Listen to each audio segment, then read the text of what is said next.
Und wir schauen noch mal zurück auf den Fall, dass ein Verdächtiger einen Anschlag auf die israelische Botschaft in Berlin geplant haben soll. Da gab es ja nun neue Hinweise von der Bundesanwaltschaft, dass dort offenbar auch Schusswaffen eingesetzt werden sollen. Ja, und wieder kam der Hinweis von ausländischen Geheimdiensten. Das Thema möchte ich vertiefen mit dem ehemaligen LKA-Ermittler Klaus Nachtigall. Hallo, Herr Nachtigall. Schönen guten Morgen. Herr Nachtigall, warum hat denn der deutsche Geheimdienst, also der BND, das nicht mitbekommen? Immerhin geht es ja um Chatverläufe im Darknet. Wird das denn nicht überwacht? Das Darknet wird auch vom BND überwacht, aber leider völlig unzureichend.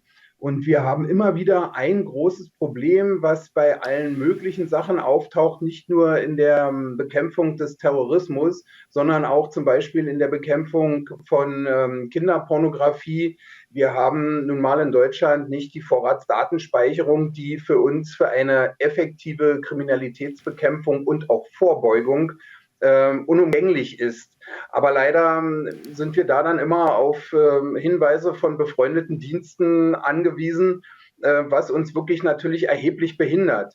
Also das ist eine Sache, die muss unbedingt nachgebessert werden. Hier ist eigentlich auch die Politik in der Pflicht, die Menschen aufzuklären und die Angst vor der Vorratsdatenspeicherung zu nehmen, da diese nur in ganz bestimmten Fällen überhaupt darauf zurückgegriffen werden darf. Man muss einfach den Menschen sagen, ihr müsst keine Angst haben, die Polizei oder irgendwelche Sicherheitsdienste können nicht willkürlich irgendwelche Leute verfolgen. Das wäre ein Punkt, wo wir hier ansetzen müssten und wo dann auch anfangen würde, unsere Geheimdienste effektiver zu arbeiten. Das möchte ich noch mal vertiefen und noch mal gezielt nachfragen. Wir haben es vorhin gesehen, Bundesjustizminister Marco Buschmann warnte ja vor islamistischem Terror hierzulande. Besonders häufig seien dabei israelische Einrichtungen betroffen. Dann scheint ja die Terrorgefahr durchaus auf dem Radar zu sein. Ja, wie kann denn der Bundesnachrichtendienst effektive Terrorabwehr leisten? Kann er ja gar nicht leisten hierzulande, auch mit Blick auf Personal und Technik, oder?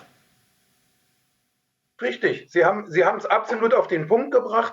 Im Grunde kann der Bundesnachrichtendienst nicht die effektive Arbeit leisten, die er eigentlich leisten könnte und auch wollte.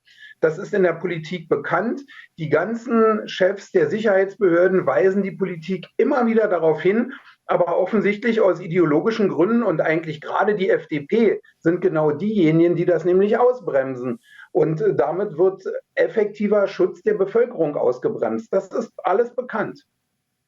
Und bekannt ist ja auch, dass sich die Lage in Nahost zuspitzt. Und immer wieder gibt es dann Informationen von ausländischen Geheimdiensten.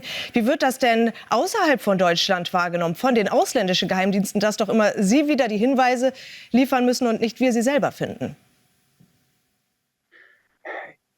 Ich habe entsprechend natürlich durch internationale Vereinigungen und meine internationale Arbeit auch entsprechend Verbindungen zu Leuten aus ausländischen Diensten. Und man schüttelt im Grunde nur über die Sicherheitslage oder wie mit dem Thema Sicherheit in Deutschland umgegangen wird, schüttelt man im Ausland nur den Kopf, weil im Ausland überall bekannt ist, dass Deutschland keine effektive Arbeit für die Sicherheit leistet. Wir geben ja auch nicht Hinweise an andere Dienste, sondern das kommt ja immer von ausländischen Diensten an uns, die Hinweise, weil wir es einfach nicht auf die Reihe bekommen. Und das ist eigentlich ein Armutszeugnis.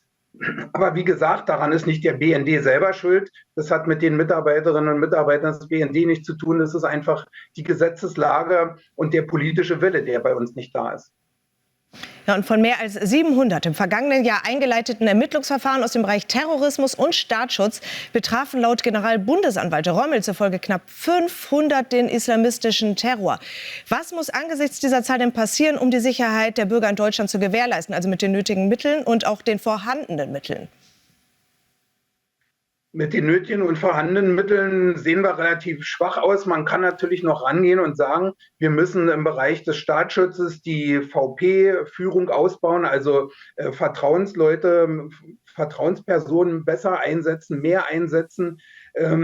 Es gibt so viele Möglichkeiten, die man ergreifen könnte, aber wo im Moment die gesetzliche Grundlage erstens nicht da ist und zweitens aber auch die personelle Ausstattung einfach gar nicht da ist. Wenn man an die Landeskriminalämter denkt, wir müssten im Bereich des Staatsschutzes halt alles besser ausbauen, dann hätten wir vielleicht noch eine kleine Chance. Aber es ist nichts dagegen, wie man durch eine effektive Arbeit im Bereich der Internetkriminalität oder beziehungsweise Internet-Telefonüberwachung, das bringt uns natürlich die meisten und besten Erkenntnisse.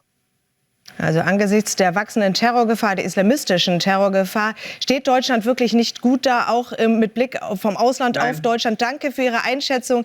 Klaus Nachtigall, ehemaliger LKA-Ermittler. Vielen Dank. Sehr gerne und schönen Sonntag. Ihnen auch.